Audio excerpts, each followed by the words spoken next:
Ya, untuk mengetahui prospek komoditas dan rekomendasi safe haven, kita sudah bersama dengan Eni Wijaya, Vice Branch Manager Kontak Perkasa Future Semarang. Ya, Mbak Eni, bagaimana proyeksi harga emas untuk pekan ini? Masihkah mampu menembus 1 juta per gramnya? Terima kasih Mbak.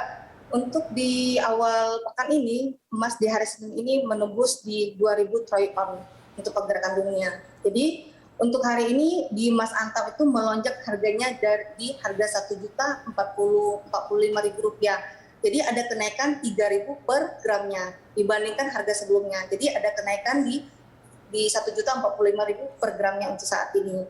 Jadi itu akibat namanya inflasi di negara Rusia Ukraina dan tidak kepastian geopolitik. Jadi hari ini untuk di awal pekan ini sudah namanya emas itu menembus di harga 2.000 per troy ounce. Jadi untuk saat ini masih tetap namanya bertengger di 1 juta per gramnya saat ini, Mbak.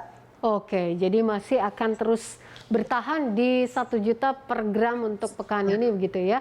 Bagaimana dengan buyback saham sendiri? Rekomendasi Anda seperti apa? Untuk rekomendasi saat ini Mbak, untuk di emas saat ini rekomendasinya tetap namanya di area emas kenaikan. Sudah menembus di area 2.000 per troy ounce-nya. Karena apa? Tidak ada tanda-tandanya itu perang itu namanya berhenti. Yang kedua, timbulnya sejumlah negara itu inflasi di negara-negara di dunia.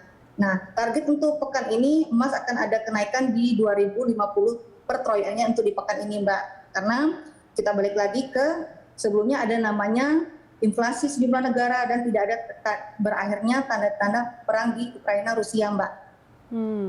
Oke. Ada 6 produsen minyak goreng ini berhenti berproduksi. Kalau menurut Anda sendiri, proyeksi CPO untuk pekan ini dan juga untuk pekan depan seperti apa?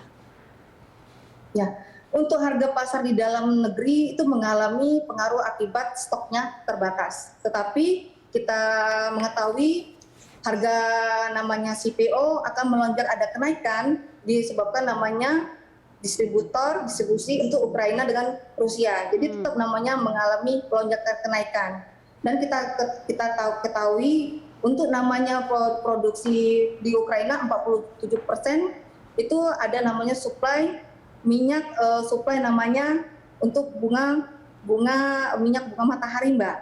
Jadi untuk 47%-nya itu menyumbang terbesar setelah nabati dengan namanya minyak kedelai. Jadi untuk sektor CPO tetap namanya mengalami lonjakan harga, mengingat kita balik lagi namanya terjadi namanya perang Ukraina dengan Rusia, Mbak. Baik. Untuk rekomendasi Anda mungkin untuk investor CPO seperti apa untuk pekan ini? Ya, dalam beberapa minggu ini harga CPO masih tetap mengalami tren kenaikan, Mbak, untuk CPO untuk berapa pekan ini. Jadi untuk rekomendasi para investor manfaat namanya tren kenaikan untuk saat ini, Mbak. Baik, komoditas yang paling Anda rekomendasikan untuk di tengah sentimen geopolitik saat ini. Kemudian juga ada rencana tapering the Fed sendiri. Menurut Anda bagaimana? Ya, untuk kita ketahui ya, kita ketahui bahwa emas itu sangat sensitif sekali terhadap namanya ekonomi global dunia.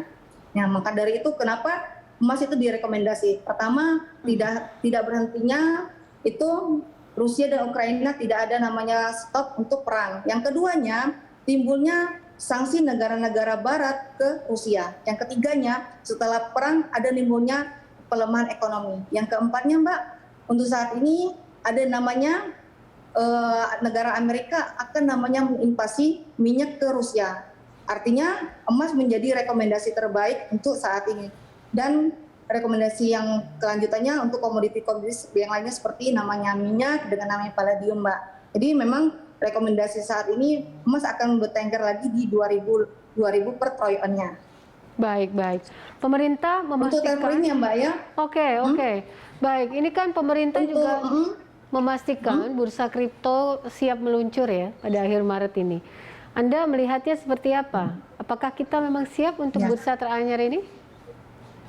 Ya, sebagai namanya industri perdagangan komoditi, kita sangat senang sekali Karena semakin beragamnya, semakin barunya ada kedatangan baru namanya bursa kripto untuk saat ini. Jadi kita sangat senang sekali terhadap industri perdagangan komoditi karena ada namanya bursa teranyar. Tapi semakin kita namanya pendewasaan terhadap edukasi nasabah, terhadap namanya masyarakat, bahwa investasi itu berkaitan dengan namanya resiko. Jadi semakin harus diedukasi nasabah atau masyarakat untuk investasi dengan namanya investasi untuk saat ini, Mbak.